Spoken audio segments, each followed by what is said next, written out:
Hi, in front of me is ZTE Blade V2020 and today I would like to show you how you can change theme of your keyboard on this device.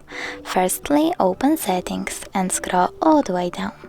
Now choose System, Languages and Input, Virtual Keyboard and your currently used one, in my case Gboard. Over here go into Theme and tap on Show More to see all available options. When you're done, you can click on one of these images, tap on the switcher next to keyboarders to turn them off or on and tap Apply. You can do the same by tapping on one of these colors. So now when I go back, I can see that theme of my keyboard has changed. Thanks so much for watching. If you enjoyed this video, don't forget to leave a like, comment and subscribe. Bye!